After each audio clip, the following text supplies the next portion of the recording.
Allah ya Rahman ya Rahim ya Malik ya Qudus. Baik, pemirsa Net TV, kita lanjutkan pembahasan kita tentang beberapa hormon dalam tubuh kita yang bisa terpengaruh dengan adanya rasa syukur dalam keadaan berpuasa pada diri seseorang.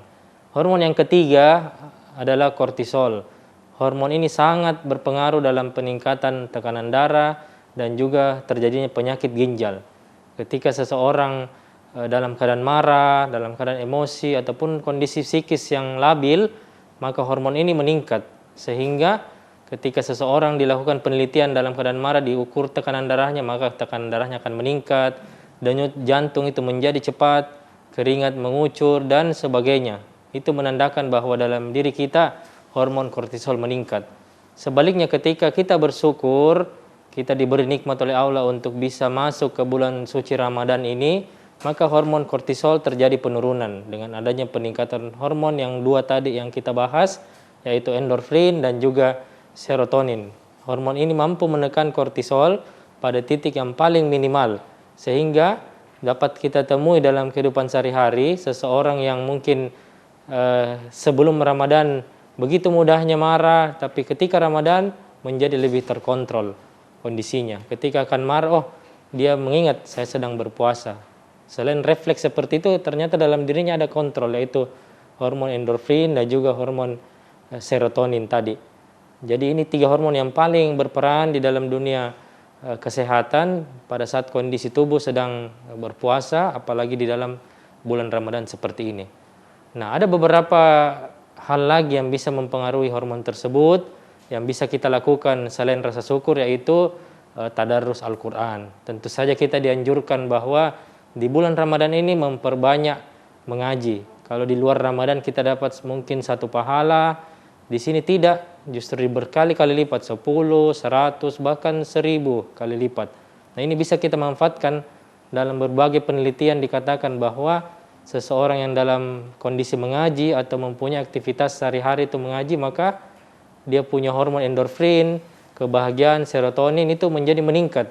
Secara tidak langsung maka kortisol menjadi rendah, turun. Dan bisa dibayangkan apabila rasa syukur ini bergabung dengan kebiasaan mengaji kita, maka itu akan semakin memacu kita untuk menjadi sehat dengan kendali hormon tadi.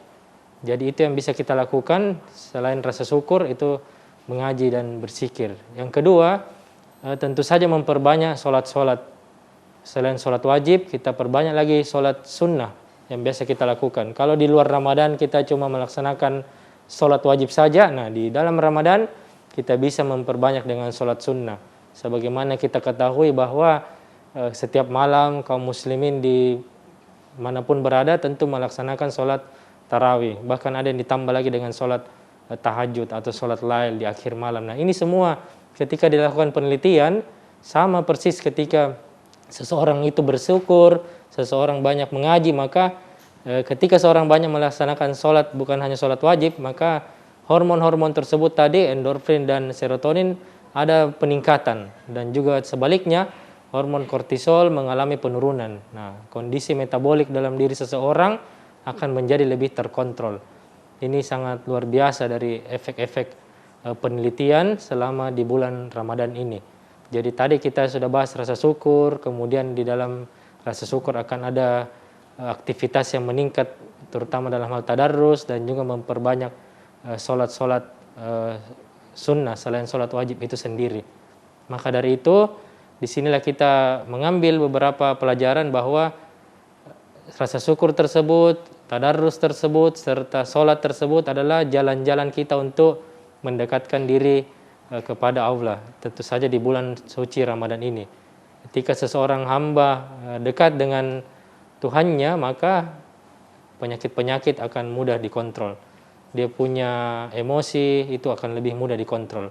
Nah, selain itu tentu saja di bulan Ramadan ini kita harus mematuhi beberapa protokol kesehatan sesuai yang diarahkan oleh pemerintah kita, bahwa tetap menggunakan 3M, yang terakhir ditambah lagi 2, berarti 5M ya.